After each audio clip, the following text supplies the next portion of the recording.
En la mesa, todos callaron cuando ella soltó el nombre. Yo me quedé helada.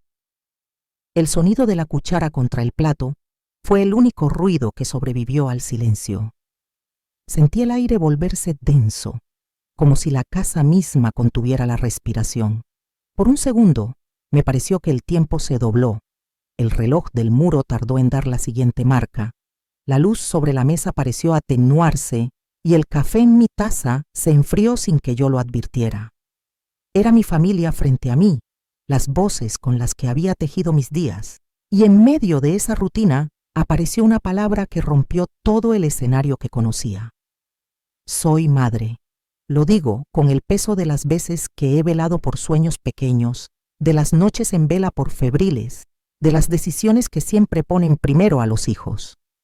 Lo que estaba en juego aquella noche no era solo una discusión o un malentendido. Era la tranquilidad que había construido a tientas, la reputación que sostiene un trabajo, la seguridad emocional de quienes dormían en esa casa.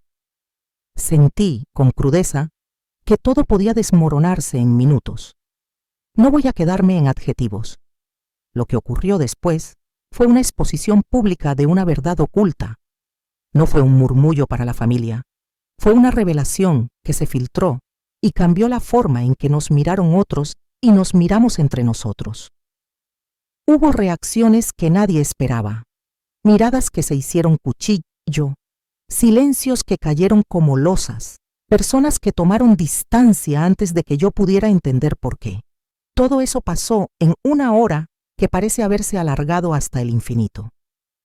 Si alguna vez fuiste traicionado por las personas más cercanas a ti y fantaseaste con la venganza perfecta, dale like, suscríbete y comparte tu historia en los comentarios. Esta te va a golpear fuerte. En este episodio voy a contarte todo. Cómo empezó la confianza, cuándo comenzaron las pequeñas grietas, cómo fui armando pruebas en secreto, la planificación fría y la ejecución medida, y por último, lo que sentí cuando la verdad quedó al descubierto y tuve que recomponer lo que quedaba. No prometo héroes ni finales sencillos. Prometo honestidad y cada paso que me llevó desde la duda hasta la decisión. Pero para entender por qué tomé la decisión que cambió todo, debes saber cómo empezó. La casa olía a café recién hecho y a papel viejo. Una mezcla de confort y rutina que yo había aprendido a interpretar como seguridad. Por las mañanas se escuchaba el hervor en la cocina, el roce de cucharas contra tazas, la radio con una música ligera que se escapaba por el pasillo hasta llegar al cuarto donde todavía dormían mis hijos. Las llaves sobre la repisa tintineaban como un pequeño metrónomo de nuestros días, y las puertas se cerraban con el sonido conocido de siempre, la seguridad de provocar un eco familiar y volver a casa. Había risas también, risas pequeñas que se escapaban de la sala y que yo atesoraba como quien guarda monedas en una caja. Todas sumaban para comprar tranquilidad. Yo era y soy madre.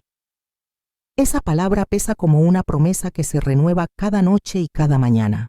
Vestirte, acompañarte, poner límite. Explicar el mundo de nuevo cuando se ve incierto. Mi identidad se entretejía con las tareas cotidianas. Llevar a la niña al colegio, revisar tareas, preparar loncheras y con las decisiones que nadie ve, pero que sostienen la casa. Cuentas, pagos, llamadas importantes, esos pequeños favores que hacen que el día a día funcione. Ser madre implicaba para mí ser la guardiana de algo frágil y hermoso. Y hermoso a la vez. Él era mi compañero en esa guardia. Tenía una voz grave y templada que usaba para leer cuentos por las noches. Sus manos, ásperas por el trabajo, siempre encontraban la forma de acomodar una mechita rebelde detrás de la oreja de nuestra hija. Tenía un anillo que casi nunca se quitaba, un anillo que, a mis ojos, era una promesa silenciosa. Nuestra hija lo llamaba papá, con la ligereza de quien confía sin condiciones. Lo veía llegar a casa y sentía que todo encajaba, y estaba ella, la amiga íntima, la confidente de años, la persona que vino a ser algo así como la hermana que nunca tuve. Su risa llenaba espacios y sus gestos eran pequeños puentes de complicidad. Traía siempre un perfume suave, con notas de flores blancas, y una foto enmarcada en su mesita de noche que mostraba un cumpleaños en el que estábamos todos sonriendo.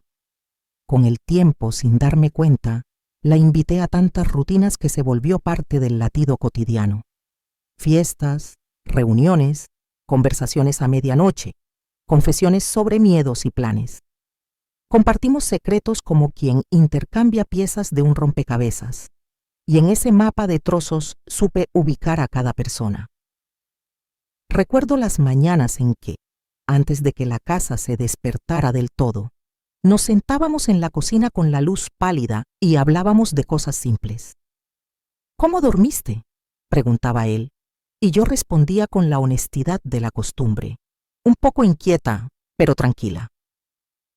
Ella siempre traía un anecdotario que hacía reír a los tres. Hubo un tiempo en que nada me parecía extraño, porque todo era coherente, las sonrisas, las excusas que tenían tono de verdad, las pequeñas ayudas que uno espera y recibe sin interrogantes. «Te veo cansada», dijo él una tarde mientras me servía más café. «Sí, mucho trabajo», le contesté, apoyando la mano en el borde de la taza. «Deja que yo llevo mañana a la niña», ofreció ella con esa sonrisa que siempre parecía sincera. Eran diálogos simples, cotidianos, que se repetían con la cadencia de una casa que funciona. A partir de esos gestos se fue creando una confianza que nunca negocié. Confié en su presencia, en sus palabras, en los favores que parecían pequeñas inversiones en la relación. Le conté secretos que no le contaba a nadie, miedos sobre el trabajo, dudas sobre mis capacidades, aquello que te hace humana y vulnerable. Ella los tomó, con cuidado, o al menos eso creí, como quien sostiene un puñado de cristales. Fue fácil abrir el mapa de mi vida cuando encontré en su mirada una mano que no juzgaba, sino que acompañaba. Pero la confianza no es una línea recta, es una construcción con grietas que a veces solo se muestran con el tiempo. La primera fisura llegó en forma de un tema que minimicé. Fue un pago que faltó en la contabilidad de la casa. No era mucho, apenas una transferencia que no figuraba, una factura que no se había pagado a tiempo. No pensé en ello como una señal, lo atribuí al cansancio, a un error administrativo, a mi propia desorganización. Aún así lo recuerdo como algo corrosivo. El ruido seco de la puerta aquella noche, el aroma del perfume en el aire que no reconocí del todo, una despedida que fue más fría de lo habitual. La puerta golpeó con una frialdad que me recorrió la espalda. Él se fue sin despedirse correctamente, con una excusa que no había sonado antes. «Tengo que ir a resolver algo urgente». Ella quedó en la cocina, con la taza a medio terminar y una mirada que yo quise interpretar como curiosidad, no como advertencia. Me culpé enseguida. «Tal vez eres tú la que ve sombras donde no las hay», pensé. Me dije que exageraba, que el cansancio me jugaba trucos. Lo estoy imaginando. La frase se repetía y martillaba mi cabeza como una alarma que no sabía si debía borrar o atender. Las noches comenzaron a estirarse. Me encontré mirando el techo, contando minutos en vez de sueños. Notaba detalles que antes pasaban desapercibidos, un nombre en el registro del teléfono que no conocía, risas apagadas en el pasillo que no correspondían al horario, la sensación de que la casa tenía secretos propios. Había una tensión sutil que se acomodaba en los rincones, una inquietud que se manifestaba en las manos temblorosas cuando revisaba las cuentas y en la forma en que miraba el espejo, buscando si había cambiado por dentro. Empecé a reconocer pequeñas incongruencias, mensajes que se borraban rápido, llamadas que terminaban al otro lado de la línea con un silencio largo. Una cena se convirtió en el escenario de una levedad irrespirable. Nos sentamos, como siempre, alrededor de la mesa. La comida estaba puesta y la radio, esa que siempre elegíamos para acompañar, fue apagada por un gesto de alguien que ya no quería ruido. Las palabras se hicieron escasas y las miradas, que antes se cruzaban cómplices, ahora evitaban un contacto que pudiera delatar lo que cada uno sospechaba en silencio. Comimos en silencio, con bocados medidos y tragos que se prolongaban como si el tiempo pudiera arreglar lo que las palabras no nombraban. Sentí que mi voz tenía menos fuerza esa noche. Quise preguntar algo simple. ¿Todo bien? Pero las sílabas se volvieron pesadas. Él miró su plato, distraído. Ella fingió una sonrisa que no le llegó a los ojos. La sensación de estar fuera de lugar en mi propia casa me atravesó con una mezcla de tristeza y rabia. No había gritos, no hubo acusaciones, solo un muro invisible que poco a poco separaba los espacios que antes eran comunes. La culpa me visitaba en formas inesperadas. Me reprochaba por no haber visto antes las señales, por confiar demasiado, por no preguntar lo suficiente. Me preguntaba si mi imagen de familia feliz era una máscara que yo misma había elegido sostener. Intenté racionalizar. Explicaciones simples para dolores complejos. Pero la duda se anidó en un rincón de mi pecho y empezó a crecer, como una planta que no necesito regar para volverse imponente. Fue entonces cuando, en una tarde que parecía igual a todas, encontré algo que no encajaba. No fue un gesto dramático. Fue la pantalla del teléfono que parpadeó con un mensaje que no me pertenecía. Una factura con un nombre desconocido que llegó escondida entre documentos familiares. Una foto en la que aparecía algo que debía estar oculto. El hallazgo fue pequeño y al mismo tiempo enorme. Como cuando encuentras una grieta en una pared que, al mirarla de cerca, te permite ver que el terreno debajo no es firme.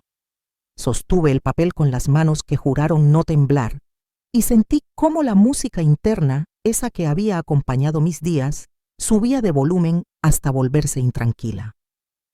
No fue valentía lo que me llevó a mirar.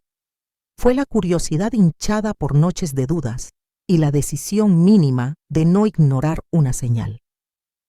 Guardé la pieza de papel, apagué la luz y me dije a mí misma que debía tomar aire antes de decidir. Entonces, con una mezcla de miedo y determinación, pensé en aquello que tantas veces había evitado: mirar más allá de la costumbre, más allá de mi miedo. Decidí mirar más allá de mi miedo. Empecé a buscar de madrugada, porque la casa duerme y las mentiras suelen esconderse en las horas en que todos fingen descanso.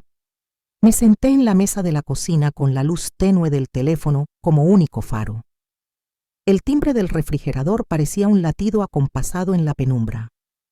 Sentí las manos frías, como si el frío se alojara en las palmas. Los dedos me temblaban al deslizar la pantalla.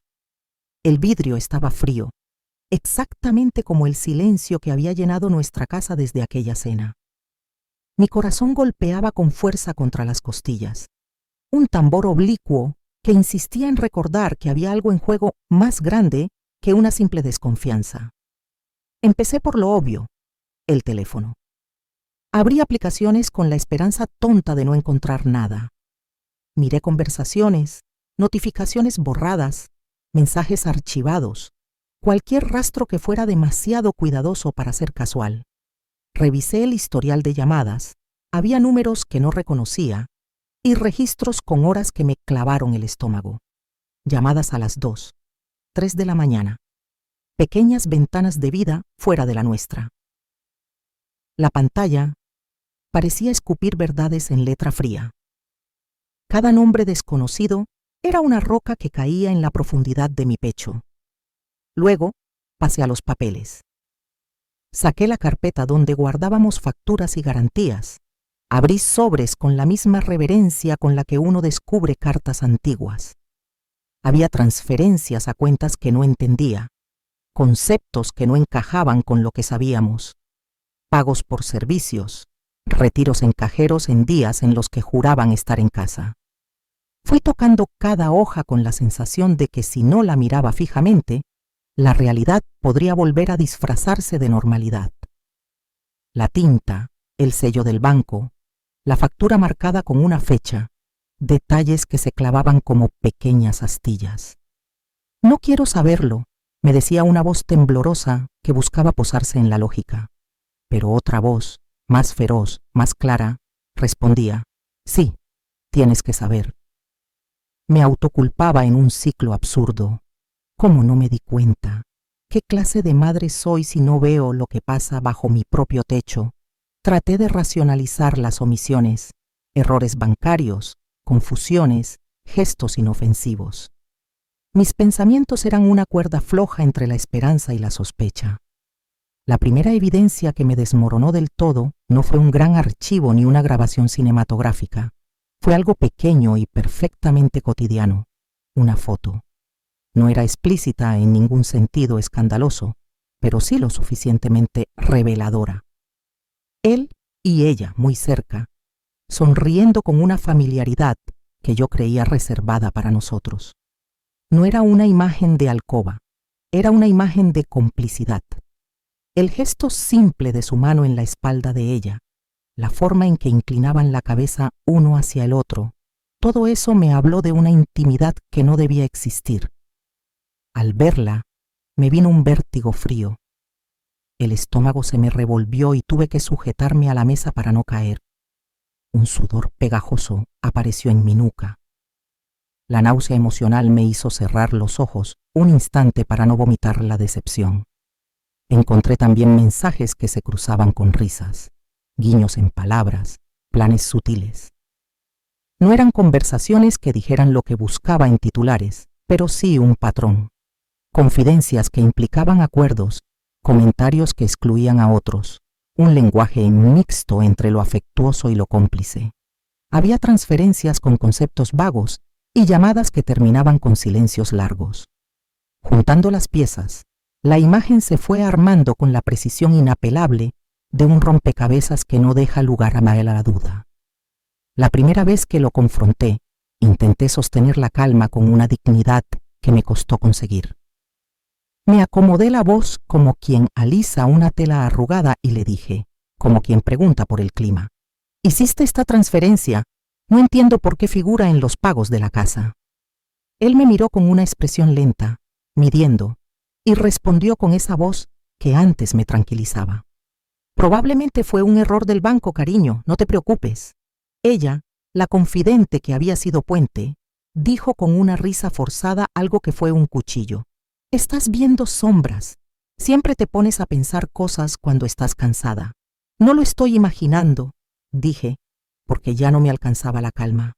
«Te lo estás imaginando», replicó ella, y en la cara de él vi una primera fisura en la honestidad que esperaba. «Estás exagerando», añadió, como si mi malestar fuera una obra mía para dramatizar la escena. Las palabras llegaron como sal sobre una herida. Intentaron darle vuelta a la realidad, hicieron malabares con hechos y emociones y trataron de convencerme de que mi percepción estaba fallando. Ese mecanismo viejo, la inversión de la culpa, dolió más que cualquier evidencia física. Me colocaron a mí como la responsable de sospechar, la irracional. Lo peor fue la mirada de nuestros hijos, que aparecieron en el umbral justo cuando la tensión subía y se quedaron mudos, sin entender por qué la casa tenía ese sabor ácido.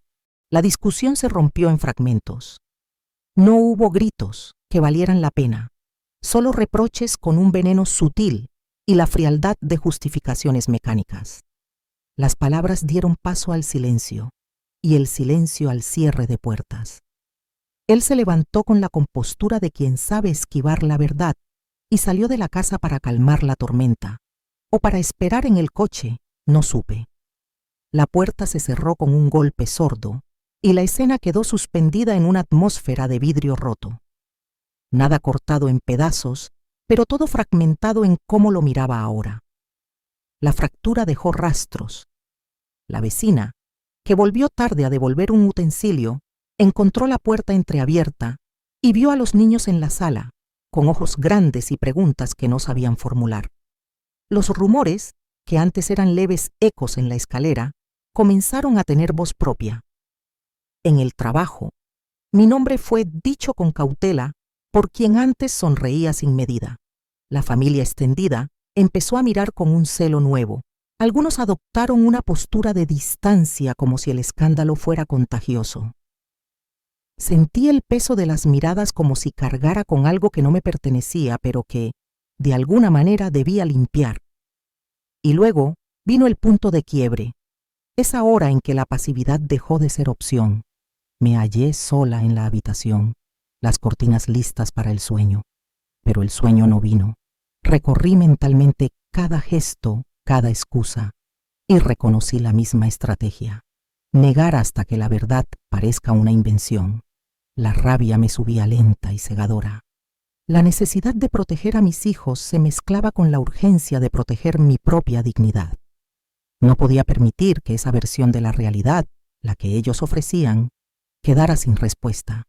Pero tampoco quería actuar con la rabia ciega que podría romper lo poco bueno que quedaba. Durante largos minutos, mi cabeza fue un torbellino de imágenes y decisiones. Me vi a mí misma caminando por la casa con papeles en mano, confrontando a todos de una vez, levantando la voz hasta que los cementos se quebraran. Me vi también, con la misma nitidez, destruyendo lo que quedaba por impulso, cerrando puertas que después no sabría abrir.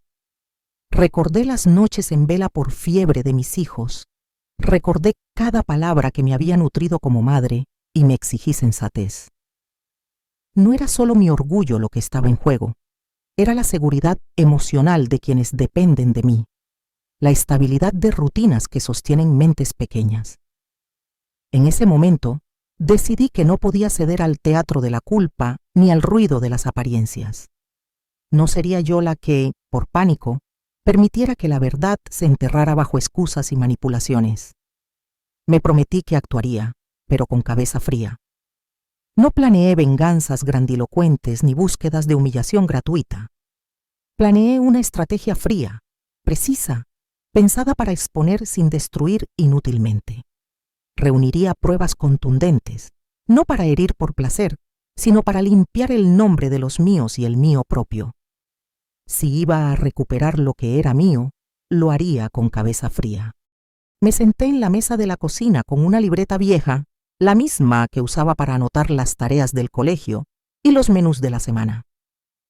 Esa libreta se volvió mi mapa. La abrí en la hoja más blanca y dibujé, con letra temblorosa al principio y luego más firme, las etapas que me permitirían atravesar el miedo. 1. Reunir pruebas irrefutables. 2. Exponer en el momento correcto. 3. Proteger a los débiles, mis hijos. 4. Reparar la reputación que alguien intentaba desgastar. Cada número era una promesa y una advertencia. No era una lista de venganza, era un manual de supervivencia emocional. La primera fase me obligó a ser metódica. No porque yo disfrutara del orden, sino porque la verdad necesita contexto para no perderse en palabras vacías. Organicé la información en carpetas, algunas físicas, otras en una carpeta de notas en mi teléfono. Fechas, nombres, extractos bancarios, pantallazos, fotos que no encajaban en las historias que me habían contado. Puse etiquetas, llamadas nocturnas, transferencias inexplicables, mensajes sospechosos. No busqué trampas, ni me regodeé en la traición. Simplemente quise entender la coherencia de lo que tenía en las manos.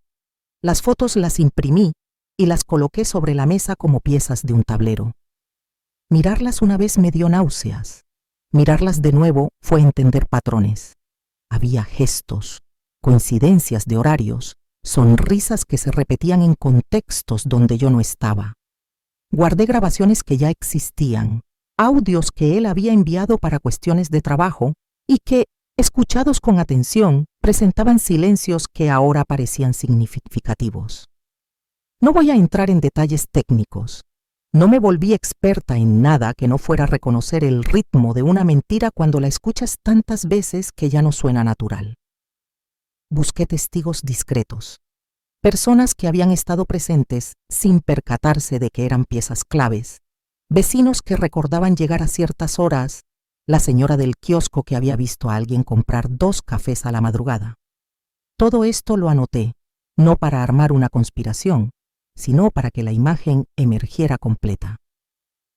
Mientras organizaba, mi cuerpo me recordaba que no estaba en un laboratorio. Las manos me temblaban, me pesaba la cabeza, y a veces la memoria me traía la imagen de mis hijos en la sala, jugando ajenos a las tormentas de los adultos. Eso marcó cada decisión.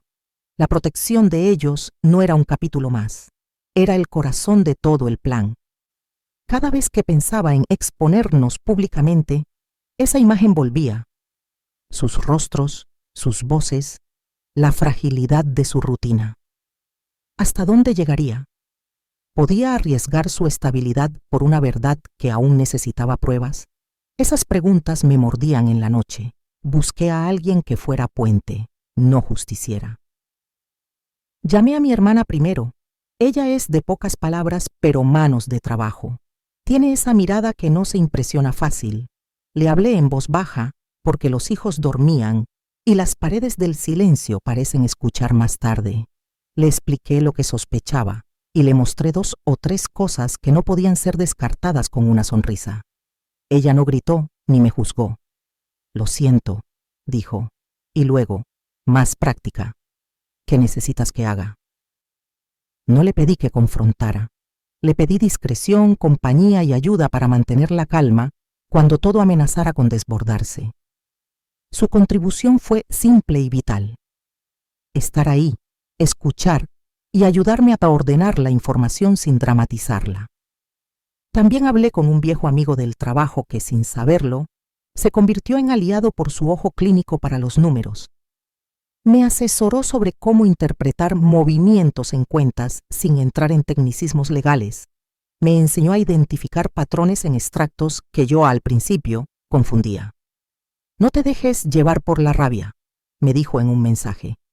«Céntrate en lo que es verificable». Su frialdad fue un bálsamo para mi impulsividad. Hubo diálogos cortos, confidenciales, que marcaron la estrategia. En la penumbra de la cocina, con la libreta abierta, mi hermana me dijo: «Si expones ahora, te arriesgas a romperlo todo. Si esperas, podrían borrar huellas». Yo, con la voz que ya no temblaba tanto, respondí: «Si exponemos esto ahora, ellos nos atacarán. Si esperamos, tendrán tiempo para limpiar huellas». La frase quedó colgando en el aire como una balanza. No era una decisión de héroes ni de villanos, era un cálculo práctico. Decidimos dividir la diferencia, estabilizar primero lo que necesitaba protección inmediata, los niños, mis ingresos, y luego preparar una exposición que no dejara lugar a la duda. El conflicto moral apareció como un animal silencioso en la noche. Me preguntaba si revelarlo todo destruiría a personas que, a su vez, eran madres, hermanos, vecinos. ¿Tenía derecho a desmoronar la vida pública de alguien, aunque esa persona me hubiera traicionado? ¿Qué costaría a mis hijos escuchar la verdad en voz alta? No hay respuestas limpias para esto.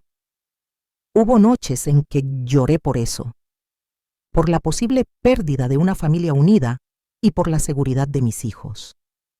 Al mismo tiempo, me juré que no permitiría que la mentira se instalara como paisaje cotidiano en nuestra casa. Era un balance entre la justicia y la prudencia, entre la reparación y el daño colateral. Los obstáculos no tardaron en aparecer. La primera señal de que alguien sospechaba fue un cambio sutil en su comportamiento. Recibí un correo desde una cuenta que él solía usar con un asunto banal, y al abrirlo vi que había borrado conversaciones antiguas. No fue un gesto ostentoso, fue la actualización silenciosa de alguien que limpia su rastro con rutina. Otra noche, un coche pasó varias veces frente a la casa. No sé si era coincidencia o vigilancia, pero el sonido del motor me resultó amenazante. Las llamadas empezaron a cortarse justo cuando iba a anotar algo. En una ocasión, mi teléfono dejó de recibir mensajes por varias horas.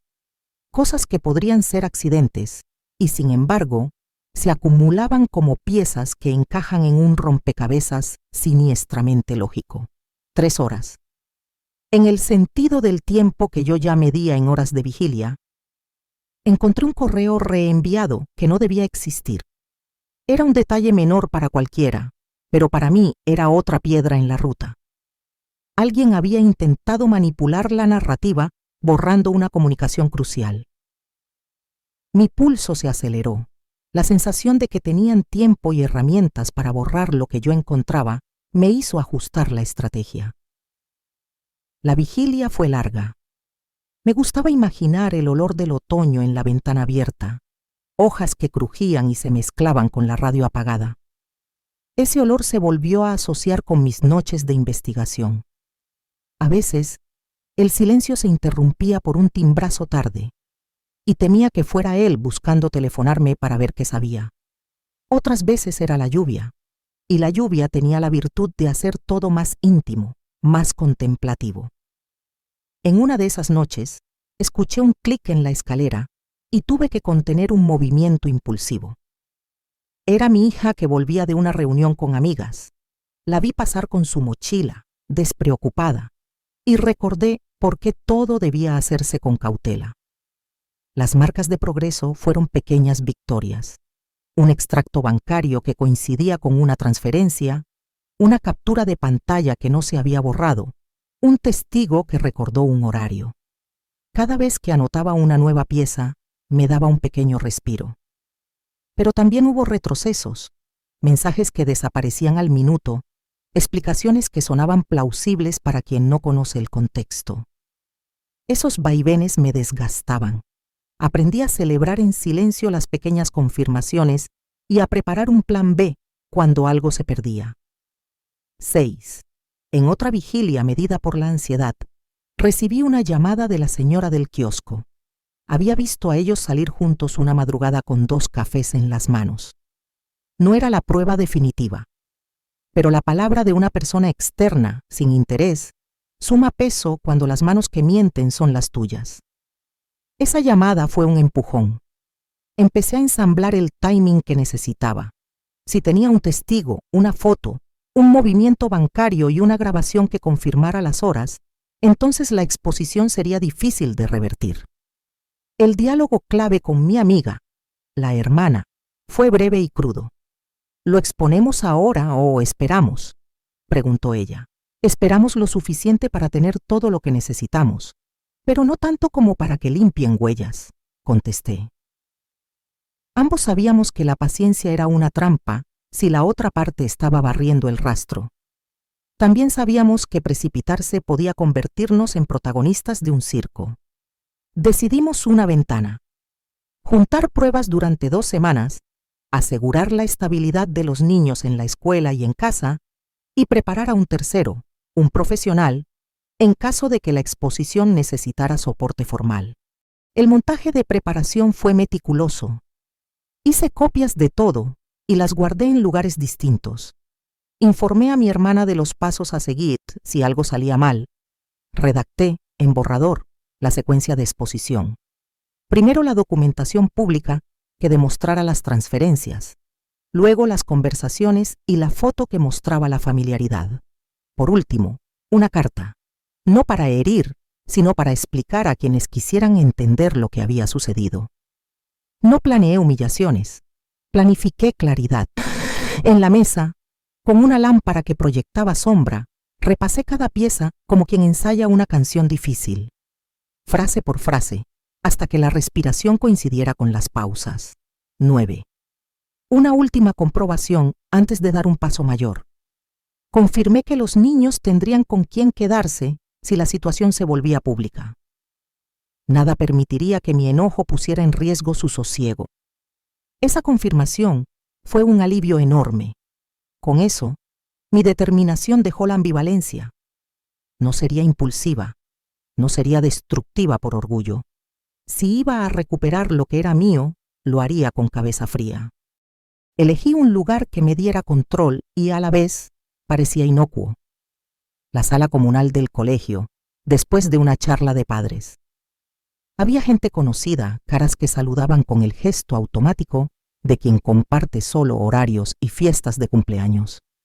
La luz era cálida, no tan íntima como la de una cena en casa, pero suficiente para que las expresiones se leyeran con claridad.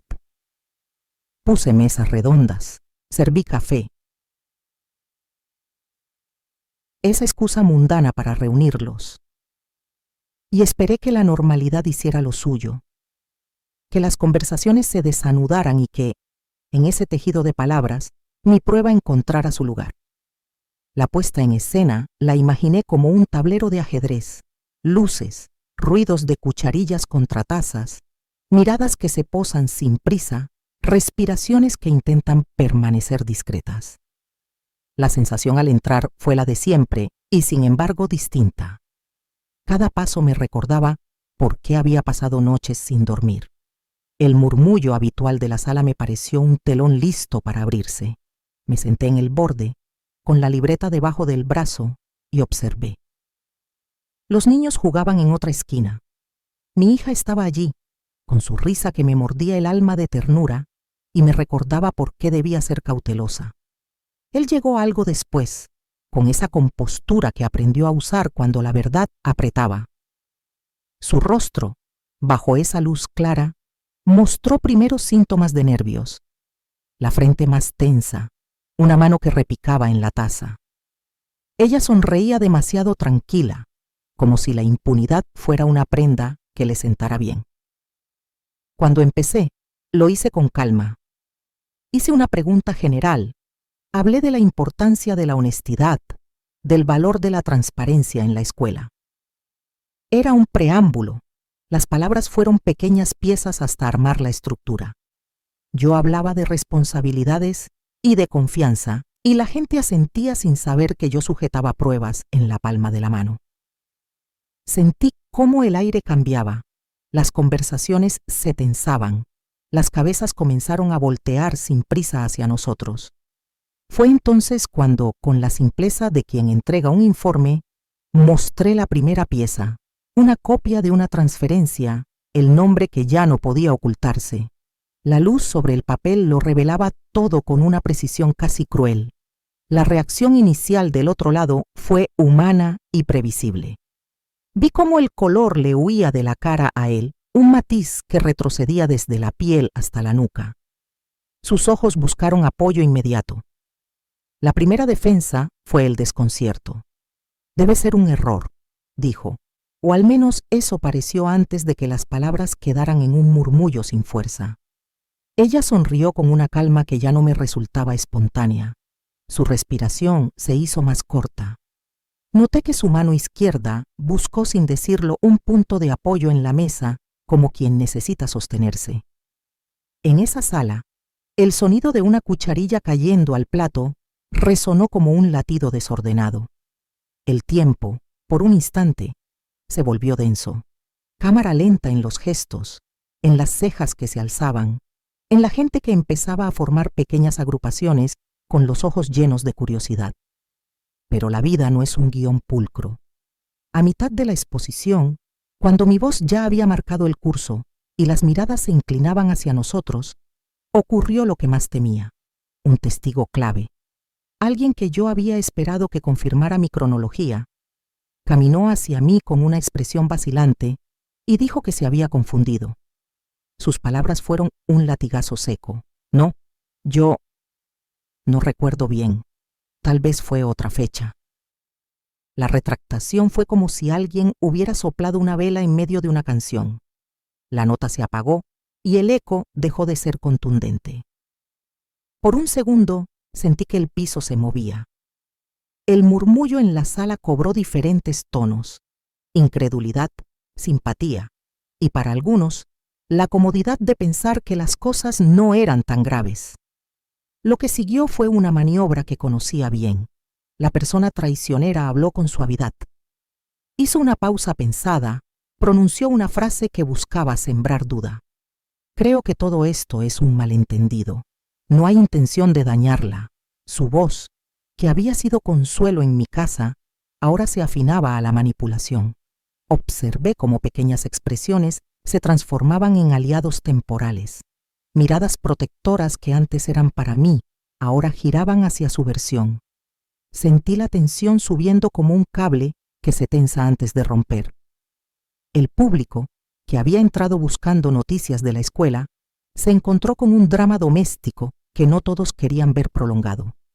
Algunos suspiraron en voz baja, otros se encogieron de hombros y unos pocos adoptaron una postura de espera. Fue en ese momento cuando noté el crujir de una silla. como si el mobiliario quisiera ser parte del suspense. Sentí el clic de un teléfono en la mesa de un lado, la respiración contenida de una madre que tenía a su hijo en la falda. El tiempo pareció ralentizarse. El vapor del café ascendía en cámara lenta y las partículas de polvo en la luz parecían flotar en una escena congelada. Mis propias pulsaciones se volvieron un metrónomo insistente y cada segundo era una bisagra que podía abrir la verdad o cerrarla para siempre. No me vencí. Activé el plan B que habíamos preparado entre susurros con mi hermana y el amigo de confianza. Con la mano firme, pedí que alguien trajera la carpeta que había dejado con la bibliotecaria. No di explicaciones, solo un gesto que muchos interpretaron como parte del acto. Mi aliado, que estaba sentado al fondo, se levantó y con la discreción de quien no quiere llamar la atención, depositó una carpeta sobre la mesa. Cuando abrí la primera hoja, apareció algo que ya no permitía medias tintas. Un extracto claro con las coincidencias de fechas. Una foto impresa en la que la familiaridad entre ellos se mostraba sin ambigüedad y un fragmento de mensaje que había sido guardado por accidente en una conversación laboral y que revelaba un plan compartido. La sala volvió a cambiar de color. La duda se había transformado en algo más peligroso para quien había mentido. La intervención del aliado fue una pieza decisiva. No fue teatral, fue precisa. Se acercó a la gente, explicó en voz baja lo que decía la documentación y dejó que la lógica hiciese su trabajo. Detrás de cada papel había una historia mínimamente coherente. Detrás de cada fecha, un patrón que ya no podía ser empaquetado como equivocación. Escuché la respiración colectiva como si fuera una sinfonía a medio compás.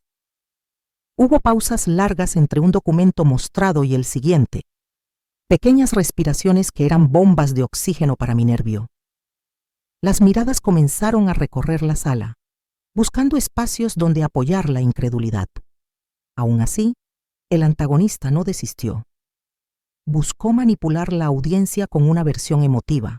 Habló de errores de cálculo, de malentendidos, de la dureza de juzgar sin conocer todo el contexto. Sus palabras buscaban redimir, y por un momento su estrategia funcionó en algunos oídos. Sentí que una risa forzada emergía en la esquina opuesta, que algunos intentaban minimizar para no entrar en la incomodidad del conflicto. Pero entonces sucedió algo que nadie esperaba. Una voz, la de la bibliotecaria, se elevó sin violencia pero con claridad. Yo recibí la carpeta, dijo, y vi esas fechas. No hay confusión. Su aporte fue sutil pero demoledor. No era venganza, era testimonio. Y cuando los testimonios se suceden, la versión fabricada pierde pegamento. En medio de ese vaivén, cada gesto se magnificaba. Vi manos temblorosas que buscaban un vaso, ojos que buscaban apoyo en la pared, sonrisas que se apagaban con lentitud, la mueca de quien intenta recomponer una mentira. La cámara lenta seguía siendo mi sensación mental. El sudor en la sien de él, las uñas que marcaban la palma de su mano, los párpados que se cerraban como si contener la mirada fuera una forma de salvar el orgullo. La tensión subía y bajaba en oleadas. Cada 3 o 4 minutos, en mi cerebro, se encendía una alarma de «¿y ahora?», que requería una dosis de prueba más. Así fueron los saltos dramáticos. Un documento acá, una declaración allá, la música de fondo, que en mi mente subía de intensidad como si un director invisible buscara acentuar los compases emotivos. Hubo momentos en que pensé que la exposición iba a fracasar. Cuando un testigo titubeó, cuando la gente parecía inclinarse a la versión más cómoda. Pero también hubo intervenciones que cambiaron el momentum. El testimonio de la cajera que recordó los pagos, la captura de pantalla que no podía falsificarse sin dejar rastro, un correo reenviado que mostraba intención. Cada nueva prueba era una clarificación que cortaba el oxígeno a las excusas. Llegó el pequeño anticlímax en el que casi me quedo sin voz. Por un instante, la sala respiró con duda y sentí que mis fuerzas flaqueaban. Fue entonces que decidí una acción puntual. Pregunté, con voz medida, algo que nadie podía negar sin quedar en evidencia. Saqué el teléfono y con la pantalla visible para algunos, mostré una conversación en la que, sin palabras altisonantes, se planeaban horarios y encuentros que no eran compatibles con la versión que daba mi pareja. La claridad fue brutal. Las palabras estaban ahí, las horas, las coincidencias. La reacción fue inmediata y humillante para quien había intentado manipular. Vi cómo sus ojos buscaban auxilio. Vi a su rostro descomponerse, vi la máscara caer en cámara lenta. La humillación no fue escandalosa ni cruel. Fue la desnudez de quien se queda sin argumentos. Se intentaron ofrecer excusas, pequeñas frases que sonaban a costura mal hecha. Pero la suma de papeles, voces y tiempos no ofrecía espacio para la coartada. Aún así, el dolor no fue un espectáculo. Fue algo íntimo y frío, y por un instante sentí la extraña mezcla de triunfo y tristeza. Triunfo por haber protegido lo que debía proteger. Tristeza por la fractura irreversible de una confianza. Cuando las risas forzadas se apagaron y las miradas se posaron en nosotros con una gravedad nueva, supe que la rotura era inevitable. No se había tratado de castigar por castigar. Se había tratado de exponer una estructura de mentiras que ya no podía sostenerse. Cerré la carpeta con la misma calma con la que la había abierto y guardé la libreta en mi bolso. Miré a mi hija jugar a lo lejos, su figura pequeña moviéndose con libertad, y comprendí que el clímax aún no había llegado del todo. Lo que seguía sería la reparación pública, las conversaciones contigo a solas, las decisiones que tomaríamos como familia. La sala, que había sido escenario de una batalla, comenzó a volver a su ritmo habitual. Pero algo en el aire ya no sería igual. Dejé la mesa sabiendo que había ganado un paso importante, pero consciente de que aún faltaban piezas por caer. La rotura se avecinaba como una ola que sube antes de romper en la orilla, y yo, con la carpeta cerrada y las palabras claras, me preparé para el desenlace que haría visible para siempre lo que había estado oculto. Todo quedó claro en un instante que duró una eternidad.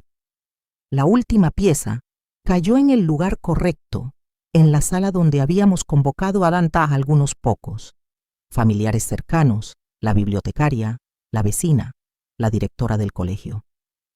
No hice un espectáculo, no busqué que la vergüenza fuera un acto público para el regocijo de nadie. Busqué que la verdad fuera innegable.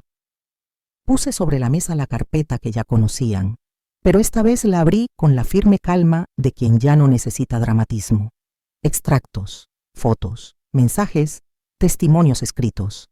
Cada hoja era una pequeña sentencia en tinta y tiempo. Las luces de la sala parecían volverse más crudas, como si la claridad física ayudara a la claridad moral. El silencio cayó primero, pesado y natural, como si la habitación contuviera la respiración de todos, y la verdad hubiera entrado con pasos tan firmes que no dejó espacio para el rumor. Describo la escena, porque la memoria guarda detalles que necesitan contarse. El sonido seco de la carpeta al abrirse, el papel que desliza como una cortina final, el crujido de una silla al moverse alguien que no sabía dónde apoyar la culpa. Sentí el silencio como un animal que se posaba sobre nuestros hombros. La gente miraba los papeles con la misma incredulidad de quien observa una evidencia física. No era un relato contorsionado por mi rabia. Eran fechas, nombres, coincidencias, horas que no dejaban margen para la interpretación que me ofrecían antes. Hubo un eco en la sala, un segundo de reverberación en el que las miradas se cruzaron buscando una explicación que ya no existía. No hubo gritos en ese momento. Hubo la caída lenta del relato que habían sostenido. Vi cómo su versión se deshacía ante los documentos. Observé cómo la mentira poco a poco perdía soporte. Él intentó hablar, movió los labios en un gesto que pretendía calma, pero las palabras se le enredaron en la garganta. Ella hizo una mueca que quiso parecer resignada y se refugió en una calma que sonaba estudiada. Sus intentos por justificar lo injustificable fueron pequeños y previsibles. No era así, murmuraron ambos. No es lo que parece. Esas frases rebotaron en la sala como objetos huecos. Su relato quedó destruido por la simple lógica de las fechas y las pruebas. Lo vi. Su discurso, silenciado por la contundencia de lo que sobre la mesa hablaba más fuerte que cualquier excusa. Las reacciones fueron inmediatas y sociales. Algunos se apartaron con discreción, otros se acercaron a observar mejor. Los aliados que antes habían sonreído en su defensa dieron un paso atrás con el gesto de quien no quiere exponerse al ridículo de haber creído una mentira. La familia extensa, que había permanecido en la ambivalencia, reaccionó con tristeza y con un distanciamiento casi automático. En el barrio, los comentarios empezaron a surgir como pequeñas corrientes subterráneas. Compañeros de trabajo que antes saludaban con la mano, ahora buscaron excusas para no cruzarse conmigo por la calle. No todo fue condena o apoyo. Hubo rostros confundidos que no sabían dónde poner el afecto que sentían por dos personas distintas. La comunidad se reacomodó alrededor de una verdad que, aunque revelada, venía con consecuencias. La humillación personal del antagonista se manifestó en gestos que son difíciles de describir sin cierto dejo de piedad. Su cara perdió la línea que antes le hacía parecer inofensivo. Sus palabras dejaron de producir efecto y por un momento, la vulnerabilidad ocupó su espacio con la fuerza de una verdad revelada. No hubo escándalo público con gritos. Hubo la soledad inmensa de quien, rodeado de gente, ya no tiene a quien mirar sin sentir el peso de la evidencia. Fue una humillación social y moral. Su relato quedó expuesto ante todos. Su mentira quedó, literalmente, sin aire. Y eso, para quien había tejido una red de medias verdades, fue fulminante. En lo inmediato, las consecuencias prácticas se presentaron como realidades concretas. Conversaciones difíciles, citas que debían darse para aclarar asuntos económicos, la necesidad de reorganizar la logística que sostenía la casa. Hablé en voz baja con la directora del colegio para asegurarme de que los niños estuvieran cuidados y de que su rutina no se viera dañada por chismes. Llamé a mis padres para explicarles lo que había sucedido antes de que las voces ajenas lo hicieran por mí. Hubo decisiones que tomar en el acto, límites de convivencia, quién dormiría en qué habitación, cómo explicarían a los niños que algunos adultos habían fallado. No di instrucciones de venganza. Di órdenes prácticas para que nuestros hijos no quedaran expuestos ni en el centro de la tormenta. En paralelo, empezaron a dibujarse conversaciones más frías sobre separación, sobre esas maneras de poner distancia para no contaminar lo que con tanto esfuerzo se protege. Y mientras todo esto sucedía, sentí una mezcla de emociones que necesito ordenar en palabras. Hablo en primera persona porque todavía me late adentro la sensación de haber pasado por eso, de haber sido parte de la escena y de haber salido con la convicción de que, aunque doliera, era necesario. Aquí me detengo en un monólogo interior que no es un discurso heroico, sino la crónica íntima de lo que sentí, pensé y decidí en esos minutos y horas que siguieron al clímax. Me invadió un alivio tan profundo que por un instante pensé que todo iba a recomponerse como si una mano invisible hubiera vuelto a coser lo roto. No fue así. El alivio fue la primera respiración después de haber sostenido un peso insoportable, la certeza de que la verdad estaba fuera, visible. Sentí también rabia, una rabia que no buscaba la destrucción, sino la reparación. Era una rabia práctica. Enfocar la energía en lo que debía hacerse para que los niños tuvieran estabilidad, para que mi nombre no quedara marcado por una versión equivocada de la realidad. La rabia venía con una claridad que antes no tenía. Me sorprendió reconocer que la ira puede ser una herramienta si la manejas con la precisión de quien corta una cuerda para que el barco no golpee la roca. Al mismo tiempo, me atravesó una tristeza profunda. no por la pérdida de un objeto o un salario, sino por la pérdida de la confianza que se quebró. Esa confianza que yo, con naturalidad, ofrecí y que me fue devuelta con un entramado de mentiras. Lloré por la familia que pensaba que éramos y que, de buena fe, había sostenido esa imagen. Lloré por la herida silenciosa que mis hijos podrían llevar, aunque no lo dijeran, y por las noches que ya no serían igual de ligeras. La tristeza era una capa que se superponía al alivio y a la rabia, dándoles a estos matices una textura humana. No me sentí triunfante en el sentido grosero del término. Sentí, más bien, que había recuperado algo que no era un trofeo, sino mi voz. Orgullo. Ese fue otro sentimiento, discretamente presente. Orgullo por no haberme rendido a la confusión, por haber sostenido la paciencia para juntar pruebas y por haber buscado la claridad sin convertirme en aquello que censuraba. Ser agente de mi propia dignidad no fue una decisión fácil. Hubo momentos en que la pasividad hubiera sido una tregua más cómoda. Hubiera sido más sencillo mirar para otro lado, aceptar excusas y mantener una fachada que a todos convenía. Pero preferí la claridad, y en esa elección encontré un orgullo sereno. Era un orgullo que no necesitaba aplausos, simplemente necesitaba que mi corazón dejara de aporrear la jaula del resentimiento. También me surgieron dudas éticas que no se resuelven con la exposición de papeles. ¿Qué derecho tenía yo a destruir una vida pública que, a su vez, iba a afectar a terceros? Mi verdad justificaba el daño colateral. No encontré respuestas absolutas. Vi la medida justa en actuar de tal forma que se minimizara el daño a los inocentes y que simultáneamente se restituyera la dignidad de quienes habían sido engañados. Evité la humillación gratuita. Busqué la claridad necesaria para que la justicia, sea cual fuere su forma, tuviera un soporte sólido. Esa fue mi brújula ética. Reparar sin destruir por placer. Las conversaciones posteriores me mostraron que la comunidad necesitaba tiempo para rearmar su mirada. Algunos comprendieron, otros se alejaron para siempre. Hubo quienes vinieron a ofrecer disculpas por haber dudado de mí. Hubo quienes mantuvieron silencio.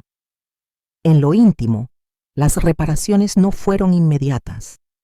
El tejido afectivo se recompone con lentitud y, en muchos casos, con decisiones prácticas y firmes. Legalmente, hubo opciones sobre la mesa, aclaraciones, mediaciones, incluso la posibilidad de demandas, pero yo elegí primero reparar lo emocional y lo doméstico. Entendí que el proceso de justicia puede tardar meses y años. La prioridad era evitar que el daño se ampliara hacia quienes no tenían responsabilidad. Reflexiono ahora sobre los límites de la venganza. La venganza que imaginé en mi rabia inicial era una respuesta desordenada, dirigida por la emoción intensa.